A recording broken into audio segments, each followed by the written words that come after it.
Վերջին օրերին չնայած հողի շեշտի սառցակալած լինելուն առափի համայնքում ակտիվացել են սողանքները։ Սողանքային գոտում հայտնվել է մոտ 150 բնակելի տուն, նաև դպրոց, ուր 200 աշակերտ է սովորում։ Կան տներ, որոնք պարզապես դատարկ են։ Մենակ ես ճիշտի վախենալու բառով մարդ չի ապրել այստեղ։ Ես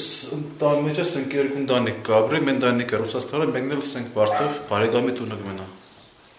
Տներում գոյացած ճաքերը ոչ թե օր-օրի, այլ ժամ առ ժամ են մեծանում, բնականաբար այն դարձնելով ավելի վթարային։ Կան տներ, որտեղ ըստ վթարայնության աստիճանի պարզապես չպիտի թույլատրվի, որ մարդ ապրի, սակայն ապրում են ամեն վայրկյան իրենց կյանքը վտանգելով։ Շենքի այս մասն է, այսպես կիշտ այս եղավ 7-8 տարի, այսպես։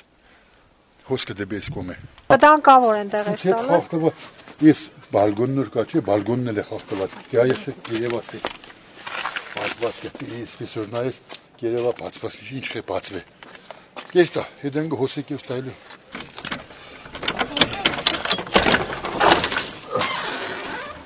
Պես այս է,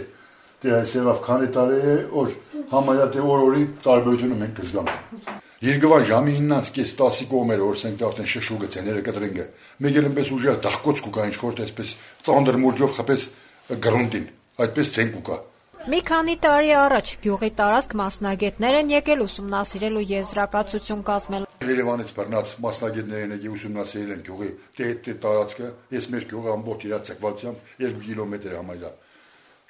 Համայնա դե գյուղի ամբողջ երկայնքով մեկ սողանքներ են, մասնագետներ են հաստատել, բայց այնպես գործնական միջոցառում ու միջամտություն չի եղել այսօր։ Մենակ ուսումնասիրել են, որ իրոք սողանքներ կան։ Գյուղում խոսում էին, որ առավել վթարային դարձած, այսինքն բնակության համար խիստ վտանգավոր 5 տան բնակիչներին կառավարությունը որոշել է բնակարանների գնման վկայագիր տալ, սակայն դա հարցի լուծում չէ, դրանում համոզված են եւ գյուղացիները եւ համայնքապետարանը։ Այս շենքերի մեջ ինքներդ տեսնեք, որ չի ապրվի։ Մենք սպասենք, որ մեզի կարող է բգավե ծրագրով ասենք թե վաուչեր տան, մենք եստանք մեզի համար տուն առնենք, կամ էլ թե չէ պետությունը տուն սարքե բարձրարկ, մեր ջուրն ենք արխոչայց ենք մեր վերաբնակեցնի ժողովրդին, ում տներն որ առես այս վիճակի են։ Այդ բանն ենք։ Բնակիչները խիստ անհանգստացած ու մտահոգ են այն հանգամանքով, որ ձմռանն ակտիվացած սողանքները գարնանը հնարավոր չի լինի կասեցնել։ Ձմեռով, երբ որ գրունտի կոնե վերին 10-15 շերտը սառած է, ինչի պիտի շարժի անի։ Բայց գուցեր ճարերը հալանց են ծանալ եղավ։ Դեմ բոլը ավելի ուժեղն է այդ կակտիվանան սողանքները։